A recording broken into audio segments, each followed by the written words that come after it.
Hello. I'm so excited for today's episode. You guys asked the best questions. So I'm excited to blab on all of these topics. We got a little bit of everything from body to TikTok to marriage to mom life. Like, you guys asked really good questions. So, I wrote them down. I record on my phone. So, like, I screenshotted all your questions. So I just had to sit down and write down all of them. So let's jump right into it. So today's podcast is all about, I asked you guys on Instagram to ask me questions and I'll just sit here and answer them. And so that's what we're going to do. So thank you to those of you who asked questions. If you did, hopefully it made it on here. If not, I'm going to do this. I feel like probably once a month, every 6 weeks, I'm going to do just the question box. And I'm just going to talk about the topics that you guys want me to talk about. So let's get into it. The first one is having two kids as hard as it seems, like in the category of newborn sleep and toddler sleep. And how do you stay so calm without anxiety? So, is two kids as hard as it seems? Some days, yes.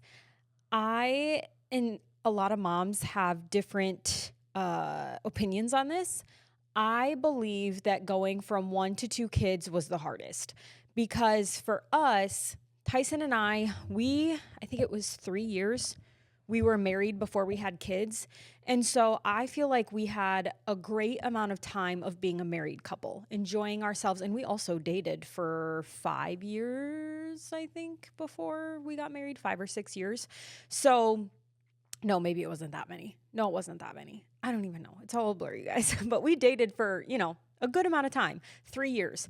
And then we got married and then we waited 3 years to have our first kid. And so I think that we had a great amount of time to like be ourselves, travel, do what we wanted to do, sleep in, all that kind of stuff. And so then when we had Creed, I feel like it was a very easy transition. Like, obviously, you're learning as new parents, like, everything is brand new to you.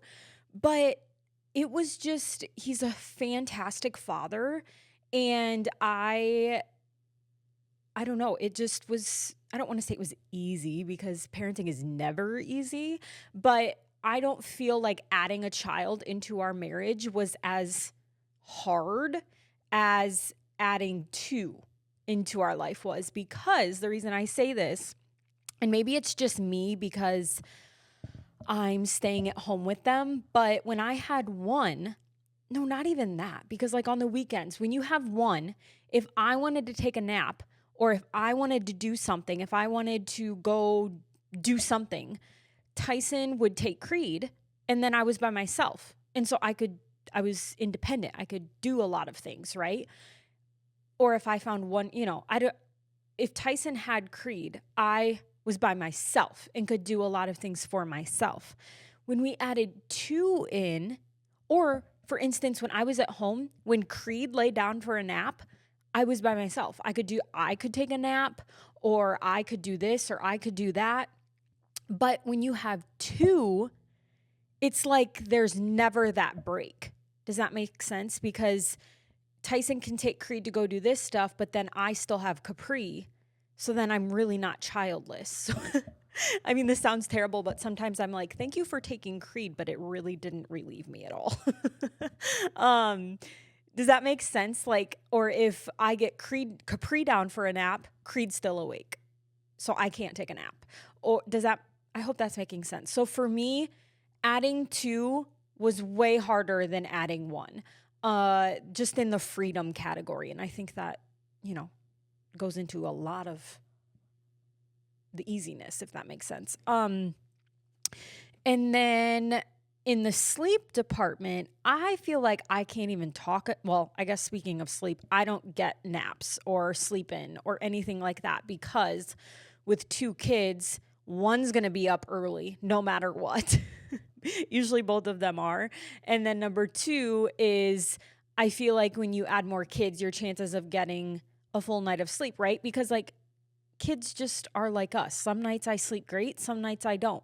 Our kids are the same way. So the chances of all four of us having a solid night of sleep, I mean, the odds are not in your favor. So in the sleep department, obviously adding more kids is going to create less sleep. We are very, very, very, very, very blessed in the department of Capri is a sleep queen. Creed was not that when he was little, and he's still kind of like, there's a 50% chance he's going to wake up in the middle of the night. He goes right back to sleep, but he comes in our room and wants to snuggle, or we have to take him back to his room and lay with him or something like that. But Capri sleeps great. She sleeps through the night.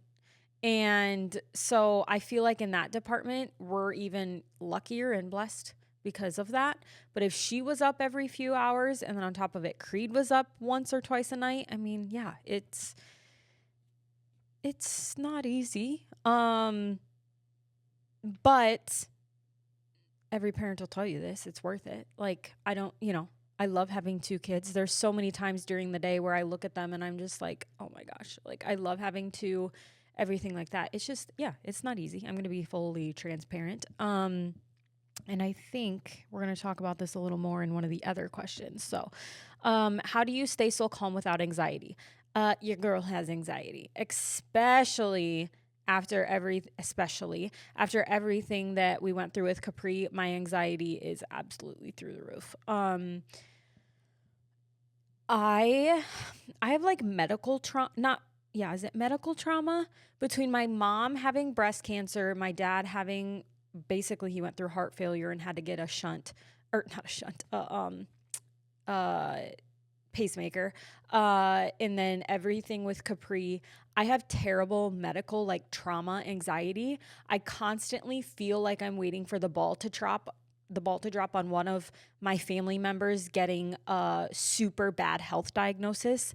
I definitely need to seek counseling for it because it's really bad. Like really bad. I don't talk about it, but I have terrible, terrible medical anxiety. So yeah, I'm always worried. I'm always afraid that we're going to be in a hospital or I'm going to lose a loved one to a health condition or a sickness or something like that.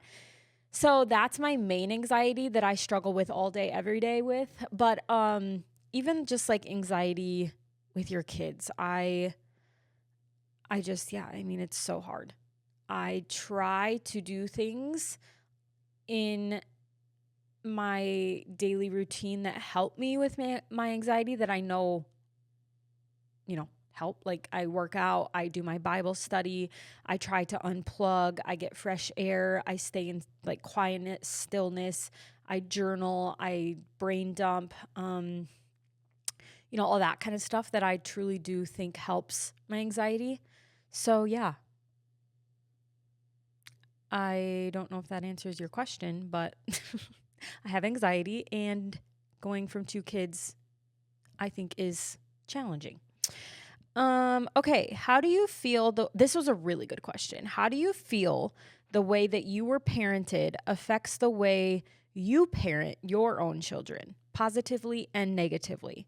So let's start with positively. My parents were very hardworking. We didn't grow up with a lot of money. My dad is a farmer. And as you know, farmers work 24/7 all days of the year. So my dad is one of the hardest working men you'll know. And my mom has always had a job, and she also was a great mother. And so if you're a mom, working and being a mom in itself is just hard. You're a hardworking woman. And so I think that I was raised just knowing like what hard work is and those work ethics, and that trickles into, I want my kids to work for what they want. I want them to see what it is to be hardworking and know that stuff just isn't given to you. And yeah, so that is one huge positive thing that I was parented, just seeing. We did 4-H, which was a lot of hard work. We showed cattle, and that was, I learned a lot in that. It sucked, but I learned a lot in that, just knowing like what hard work is, and just because it's not fun or convenient, you still have to do it. And I know a lot of that has trickled into the person I am today. And I want my kids to do stuff like that that teaches them what hard work is. And, just because it's not fun doesn't mean that we're not going to do it. If it needs to be done, we're going to do it. And yeah, what else? My mom she worked like that. She was a mom, and she always had dinner on the table at night. Like, she always had a good meal, and we always sat down for a family dinner.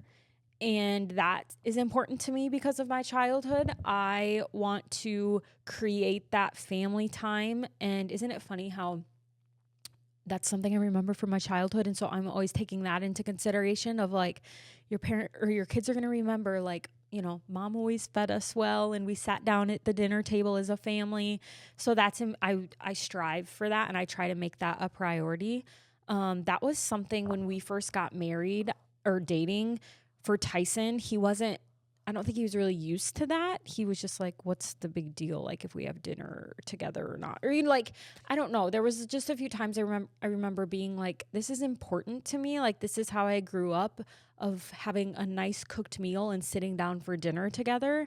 And he was just like, oh, like, thanks for pointing that out, because in my life, like, I didn't see that as important. Right. And so, or like, he appreciated my perspective on it because he hadn't really had that perspective. And so now he sees it, and that's like important to us. So gosh, I feel like I should have thought about this question more. Yeah, those are two things. I mean, I could probably go on and on, but we'll stop there. And then negatively, I mean, obviously I'm not going to sit here and talk negatively about my parents. One thing that and I can thank my husband for this, because he's a lot better at this than I am. And I think it's because I didn't grow up with this. It was uncomfortable for me, but like, we don't hug a lot in my family. And I truly think that it's because we all live within 30 minutes of each other. We're around each other a lot. Us siblings, our parents, we see my siblings and parents a lot. And so we didn't feel like, and this is the only reason I can think of it, which is not really great, we didn't, because anything can happen, right? But I feel like we just were to, see ya, and we would just leave. We didn't hug. We don't like tell each other we love each other a lot. My mom is pretty good at this. Like, if she hangs up the phone, she's like, all right, love you, bye. Which, but I don't know if it's always been that way. And we're just not good at that in our family, of saying like hugs, I love you, sharing and showing our feelings. And Tyson is really good at this. Like, he will not leave the house without hugging and kissing all of us. And literally, it's like he leaves for work in the morning, hugs and kisses everyone, and then he comes home for lunch, hugs and kisses me, goodbye, comes home. You know what I mean? Like, it is several times. Whenever he leaves the house or we depart, it's a hug and a kiss goodbye. And that took a little bit for me to get comfortable with, but it is something that I thank him every day for. Like, thank you for doing this, and thank you for doing that, because you've brought that into my life more, and I'm more comfortable with it now. And now I tell my kids a million times how much I love them, and we kiss and we hug all the time, and my kids are used to it, and my kids see us hugging and kissing all the time. And I think that's, Tyson is so good about, he's holding my hand in the car. He's a very affectionate and shows love. And I think that is something that I didn't really grow up with in my family. And I'm thankful that he has done that and made me more comfortable with it, because now we do it a lot, and I like that. So I don't want this to get too long. So there's one thing that I feel like one thing I'm trying to parent my children better with is like showing emotion, making sure we're telling each other I love you, hugging, because I just didn't really have that growing up. My parents loved us unconditionally. It was just the showing and the telling part of it that was probably hard. Okay, when did you know Tyson was the one? Second grade. Like, I'm not joking. I don't know how to explain this, but so Tyson and I grew up in the same town.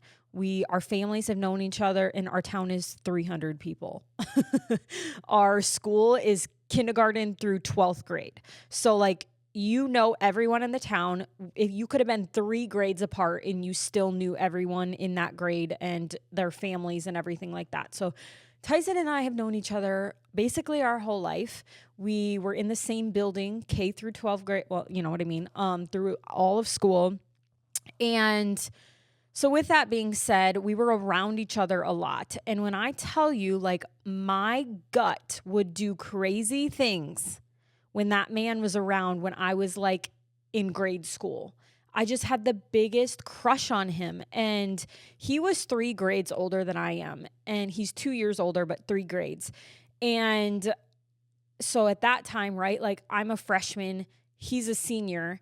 And he was like, I don't know. He was, in my eyes, he was way too good for me. I was never going to be that lucky to be with him. But I couldn't be around him. You guys, it was to the point where I remember in middle school, I would memorize his polos. He had like a pink polo, a yellow polo, a blue polo, and ask the girls in my class, like my girlfriends, I would be like, I bet he wears the pink one today. I bet he wears the blue one today. Like, it was so bad, you guys. It was cringe. But that man I've always had something for that man. And he would make me feel just this certain way. Like, I would get so nervous, so sick whenever he was around me because he made me just like, I don't know. I always crushed on that man. And he was like, I mean, we were both in relationships and stuff like through high school and some of college. And I mean, I think I was like, the girl that ends up with him is just the luckiest girl. And yeah, I truly, to this day, sometimes I'll just be like, I married Tyson Peters. Like, if I could go tell 14-year-old Haley that, she would fall over flat on her face dead. She'd be like, there is no freaking way. So anyway, I always knew, and yeah, I can't believe that he's my husband still. So I know that's so cringe. That story is so cringe, but I just, yeah. Anyway, will you ever talk about leaving TikTok? Did you know people are using your videos? Long story short, TikTok got to be mentally not healthy for me. I was losing sleep over the hate. It just took a very, very bad toll on me in the mental health department, and I had to step away because it was getting really bad. My husband was seeing it, and when I stepped away, I couldn't even explain the relief I felt, and so I never went back. Full transparency, probably most of you know this, I had a video go viral on me disciplining Creed. And I learned a lot from that video. Basically, moral of the story is I was in my gym working out. I was doing like a live in my Facebook group, like my health community. And I was like in there doing a live, giving them a pep talk on some inspirational workout, health and fitness stuff. And Creed was in my gym with me. He was I don't even know how old he was. I think he was like 1. He was like crawling, walking, but I remember him being pretty little. And I have a plant in my gym, a fake plant, and it has like a bunch of grass in the bottom. And like Tyson and I discipline our children where it's like, you know, even at that age, we teach them, right? And so he was like going up to the plant and messing with it, and he was like trying to eat it. And I was like, no.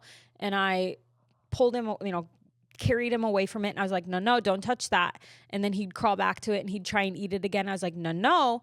And I took him back.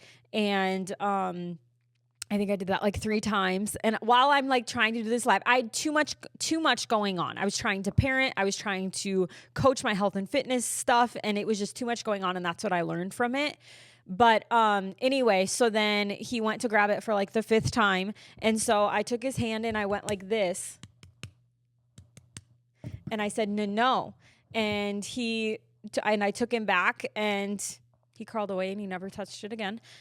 And I don't know. That's just, I guess, how like Tyson and I parent is, you know, we do that. We give you warnings. We tell you no. We show you what's right. And then if you continue to do it, I did that. He didn't even cry. Like, it's not, anyway. And so then I had a hater clip the hitting part of it and say that I was a child abuser, and it went viral. And I just received a lot of hate for that. Like a lot of hate. And there was just a lot of other stuff that, like, it was crazy. People were like threatening. We went on a vacation to like Florida, and people were like, I'm gonna find where they're at and steal their child and give it the life it deserves. And that, like, Tyson was just like, this is ridiculous. People are psycho. And Tyson got very heated up about it, like, from what people were saying. I mean, Tyson knows my side, you know what I mean? Like, he was 1000% like, these people are crazy. And Tyson gets very worked up about that stuff when people are crazy on the internet and, like, the stuff that I deal with. So anyway, I just decided after that, I was like, yeah, this is crazy. Like, people don't know us at all. They think they do. And so I just took a step back and I was like, you know what? I'm just gonna, because my mental health was like not good, getting the nasty messages, the threats, everything like that. So I decided to just get rid of the app for like a month, just to like mentally, you know, refocus. And yeah, in that month, I was like, I feel great. A lot came to perspective for me, and I was like, I don't need to go back. And so I haven't been back. And do I know people are using my videos? Yes. There's nothing I can do about it. They're videos that were recorded 4 years ago. And unfortunately, people can do that where they just, I mean, it happens all the time. And that's why you'll see creators starting to put like basically watermarks on their videos. I would hope that everyone knows that new videos out there from the past are not me, and you can report. I've reported so many, and people have reported for me. Nothing gets done, unfortunately. So yeah. Okay. Do you wish you were still a body coach instead of all you have going on right now? Well, no. So, full transparency, I absolutely loved my body journey. I loved it so much. I don't regret 1 second of it.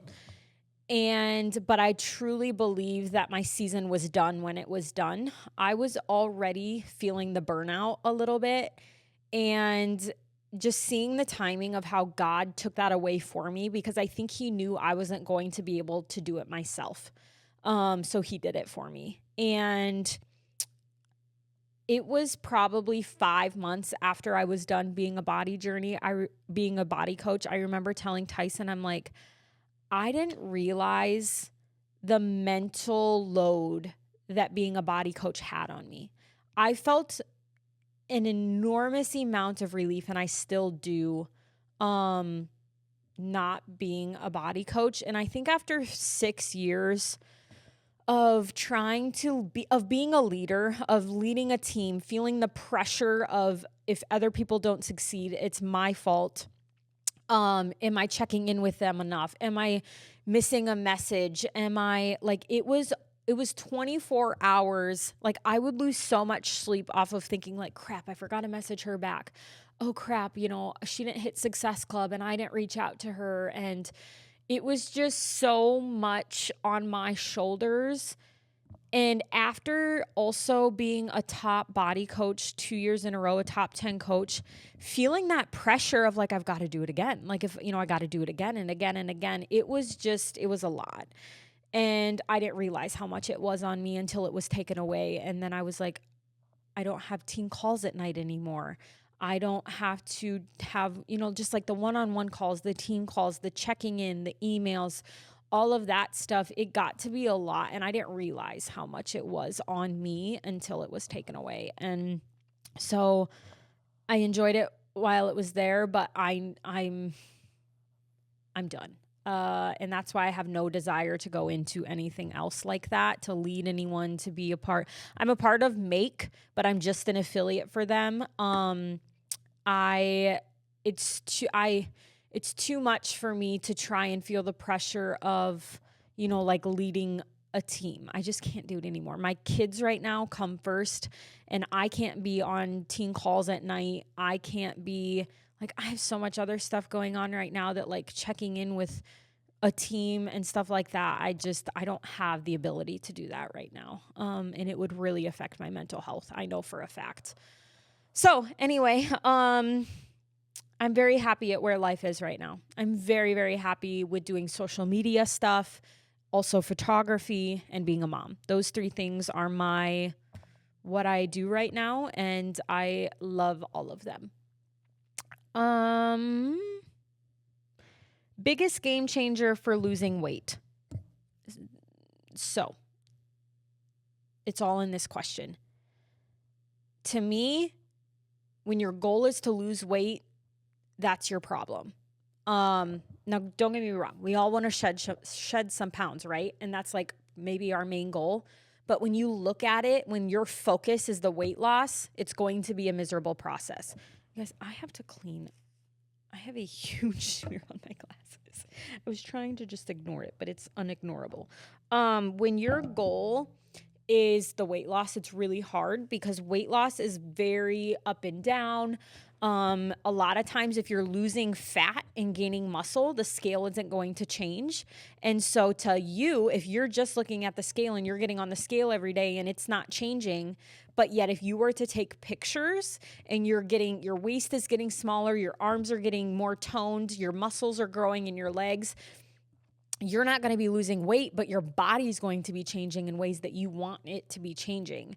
And so that's why I hate weight loss, or like I hate the whole, because I did that, you guys. I literally would be to the point where when I had a terrible, terrible health relationship with food and working out, I would literally, you guys, I'd be like, I have an event next weekend. I'm going to see if I can lose 10 pounds by that event. I did that. So I would try and kill myself in cardio and starve myself for 10 days to try and lose 10 pounds. Do you think I ever lost 10 pounds?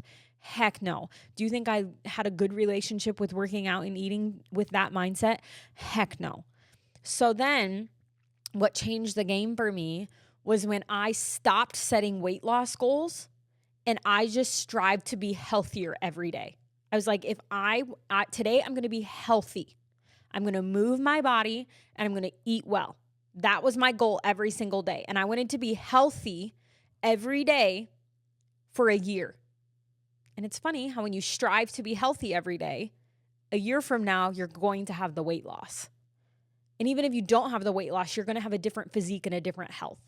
So take the weight loss out of it and strive to be healthier. Drink more water, get rid of sugar, eat whole foods, stop eating out, cook your food, move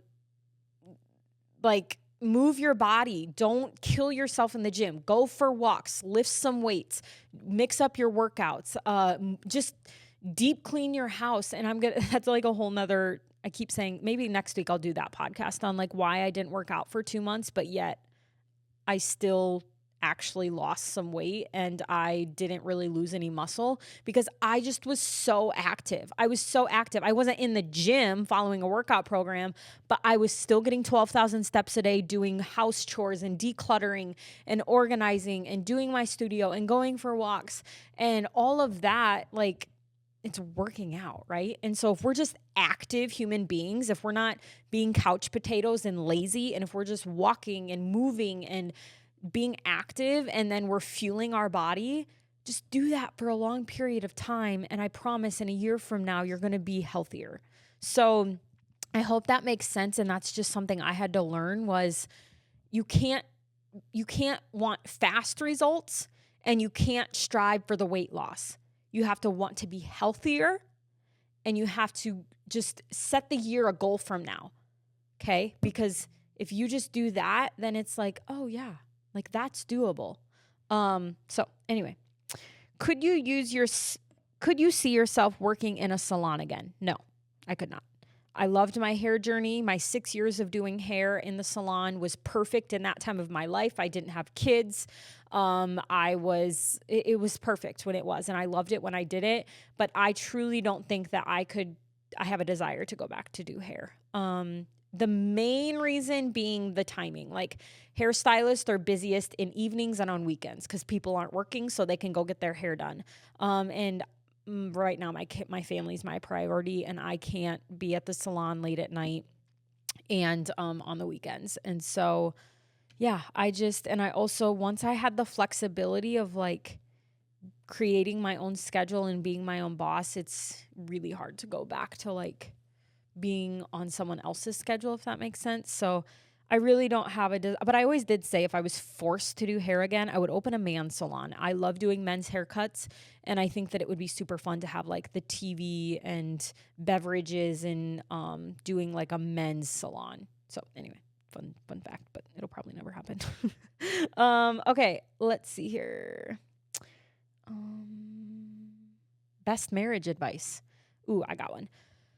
Let yourself be independent people. I feel like this is something that Tyson and I are super good at, is we are our own human beings, and then we just come together for our marriage and our kids. If that that's really hard to explain, but we are still very independent human beings, and I think that that's so important. Because when you are confident and happy in yourself, in your personal bubble, right? Like we all have our personal bubble, okay? I know we're moms, I know we're wives, but at the end of the day, we are still just us, right? And so when you have to keep that personal bubble and make sure that your personal cup is filled before you can go have a life with children and your spouse. So it's so important that like we're happy in our jobs, and we do stuff for us, and we have that independence in a way, and we support each other's independence. So, and I could there's a lot. I mean, I could go into detail, but like Tyson still gets to go snowmobiling with the guys and do what he wants, and I support him in the job that he loves, and does what he needs to do with that. And I don't know. I just feel like you have to support each other's independence, and you have to want to be independent in a way.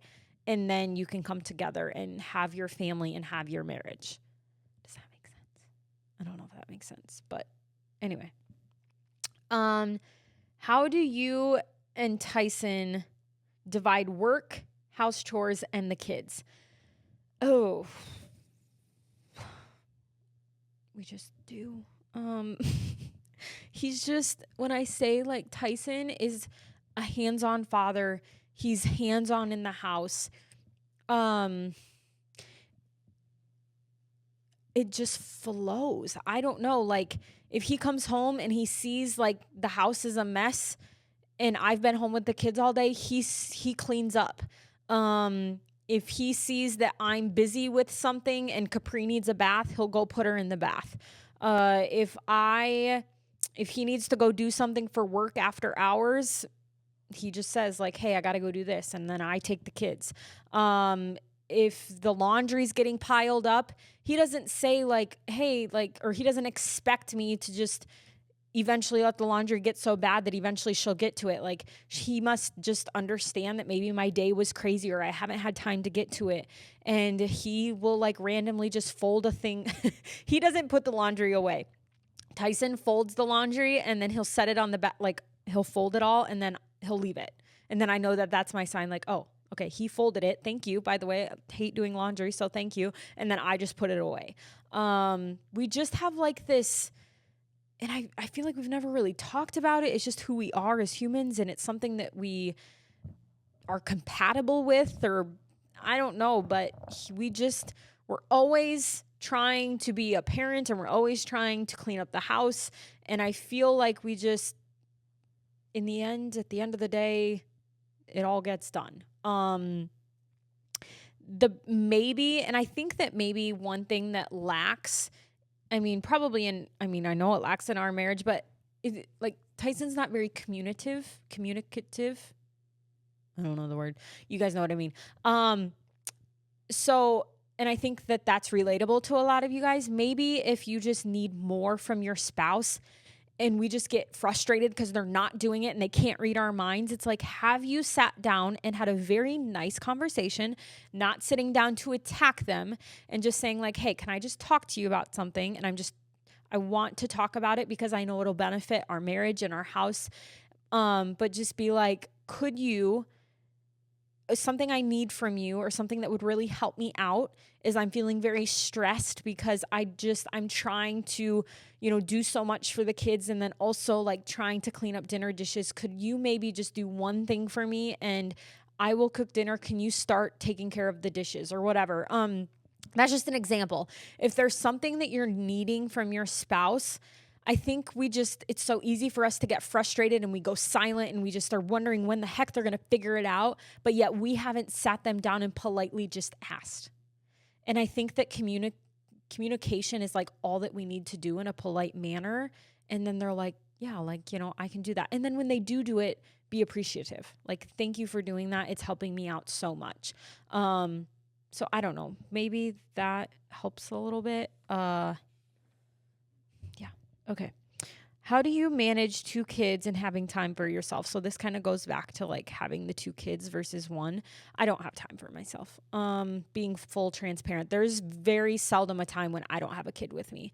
I think the last time I went without a child in my possession was probably, it's been over a month, I think. Nope, just kidding. I got my hair done, so I had 3 hours to myself the other day. My mom watched Capri so I could get my hair done. But I don't really have a lot of time for myself right now. And it's hard sometimes. And sometimes I'll tell Tyson, I'll be like, I'm struggling. Mentally, I'm struggling. I'm a ticking time bomb and you need to take the kids. But I don't get it a lot. And I've just accepted that it's just the season of my life. And in the future, I'm going to have all the time to myself and I'm going to wish that I have a little kid in my possession. So that's something I have to remind myself daily, is just the big picture and perspective of seasons of life. And this is the season I'm in, and being accepting of that and happy for that. And then also, just knowing that one day I'll wish this back. And that kind of changes my attitude about it. But yeah, it's hard to have time for yourself. But also in the same breath, like, I still make sure that I'm working out and doing that for me, but that doesn't mean I'm doing it alone. Sometimes we have to include our kids in the stuff that we want, that fills our cup, right? Like, so if I want to go shop, for instance, tomorrow, Capri has an appointment and I also want to get some shopping done. And so she'll be with me, but I'm also going to do something fun for me, which is to finally get to go shopping. And so when I'm working out, I had both kids in the gym with me yesterday when I was working out. Something for me, but they're also there too. Yeah. Hopefully that makes sense. Let's see here. We have 2 questions left. Favorite part of being a parent. So, does anyone else do this? Sometimes I'm like, I have kids. I'm a mom. Like, I still see my mom as like I still feel like sometimes I'm the little girl that has a mom, like you look at your mom in that way. And sometimes it hits me that like I have 2, I don't know how else to say this. I think I just know how I look up to my mom and the feeling I had when I was little and she was my safety and she was like my comfort, and like the feeling I would get when I would come home from school and see mom, and when mom would like snuggle me, and like I'm that to someone. I'm that to 2 humans. And then also my favorite part of being a parent, and I don't know if this is like a favorite thing, but sometimes it just baffles me that, did you know that like your children would not survive without you? Like you are keeping them alive. And I think sometimes it blows my mind that I have that responsibility. Like my daughter would starve and die if I didn't take care of her all the time. Like, that's wild to me. Is That's so weird, but sometimes I'm just like, I'm a parent. I'm a mom. I don't know. That's like I think my favorite thing is just, and especially Creed, actually Capri too, like you just know that you're their safety. You are their comfort. And just knowing that I am that for two humans is just, it's crazy. And it's like my favorite thing. Just knowing that I play such a huge role in a person, in a human's life. I don't know how else to explain that, but um okay, last question. Do you want more kids? Um and I know that some people will say like you don't ask people that because you don't know what they're going through. It is a touchy subject and you have to be careful of like who you like. Yeah, it is a hard, but I'm going to just answer this because I don't think people don't mean it in a bad way. They just are curious and that's fine. And I respect that and I'm going to answer it and go on, but I don't know. I don't know if we want more kids. I've never felt so unsure about something because there's so many days where I would tell you no. We're happy. We have one of each. That's what we wanted. Um I have the biggest fear, like to me, when you have another kid, and it has a lot to do with the medical anxiety that I deal with. But I'm like, when we have another kid, we up our chances of having a sick child or dealing with that, all of that. I'm just so afraid of losing my children. And to me, when you have more, you up those chances. And I don't think I could ever survive that. This is such a bad way to think, you guys, but it's my brain. It's how I think and it's what I need to go to therapy for. But like to me, I'm just like, I like life is good. And then also in that same breath, like I know that I don't know, like sometimes I long for a little bit of um not independence, flexibility back. I don't know. I want to be able to have some time by myself and just knowing like when Capri gets in school in like that's still 4 years from now and then to start that over again and to like, you know what I mean? So it's still going to be 4 years before I have like independence back, but yet also in the same breath I would be lying if I said like in Tyson, I think Tyson's probably more, I'm more willing to have another than he is. And I think like we both just struggle a lot with the whole Capri thing and going through that. It's just a trauma that I can't really, you don't know until you go through that, until you've been told like your child's not going to make it. And you live through like the stuff that we've seen our child go through. It's really hard to trust to have another one because we don't think we can do it again. Like I'll never forget in the ER when Capri was having seizures in my arm and it was the day one of our life changing. Tyson just like broke down in the ER and he was like, I can't do this again. He was like bawling. He's like, I cannot do this. I can't do this. And so that I don't know. It's hard. It's really hard to feel at peace about having another one because our minds automatically go back to like, what if we have to go through stuff again, you know? But in the same breath, I would be lying. This is so weird, you guys, but I have a gut feeling that we're going to have one more boy. Don't ask me why I feel that way. There's something in my gut that tells me that we have another little boy in our future. Don't ask me why I think boy. It's not because I specifically want a boy. It's like this weird feeling I have. I actually had a dream one time, and maybe that's why, because I'm a visual person, and so in that dream we had another little boy, and like I don't know. In a part of me, I didn't get my favorite time with children is newborn stage. Call me crazy, but like the minute they come out of you until like 4 months is my absolute favorite, the newborn stage. And I didn't get that with Capri because she was in a hospital bed and I couldn't hold her for months. And when I did, she had cords and it just was not, I don't know. And even when Capri came out, from when she was 1 month to when she got admitted, things weren't good. I knew she was struggling. There were so many tears, and it just, I want to end on a good note, if that makes sense. And so, not to say like Capri, it wasn't a good note, but you know what I mean? Like, I just feel like I have a lot of healing I need to do. And I don't know if God is going to do that by giving me another one and giving me a positive newborn experience to end on. I don't know. I don't know. I truly do not know. To answer your question, having another child is not on our radar right now. But I also love big age gaps, and I don't, 3 isn't big, but normal than, or bigger than I feel like what's kind of normal with a lot of people. So minimum age gap I want is like 3 years. So it's not, even if we were to have another one, it wouldn't be on the radar right now. And so, yeah, that's where we're at.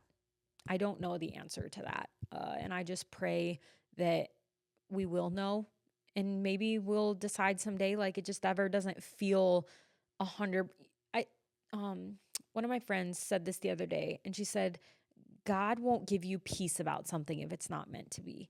And so maybe we'll just never feel 100% at peace about trying to have another one. And to me, that's my sign that like we have what we're supposed to have. And I have comfort in both. I just truly believe that God will give us signs, put it on our hearts if it's meant to be, kind of like with Capri. For a while there, if you guys have been around, we said that we were one and done. And I felt that for a long time. Creed was like 2, and then we were still like, honestly, we're good. Like, we are very happy being a family of 3. And then it was just strange how like all of a sudden our hearts started to be like, I kind of like, I don't know. We would see families with multiple kids and we'd be like, why does it feel like we want that? And so God can work on your heart, and all of a sudden you feel that tug in a different direction. And so I don't know. We'll just see. We'll see. But anyway, okay, that's all the questions. We got through all of them. I have no idea how long I've been blabbing. So much for the 20-minute podcast, right? But thank you so much for asking fantastic questions, and we'll do more of these. So that's all for blabbing today, and we'll chat soon.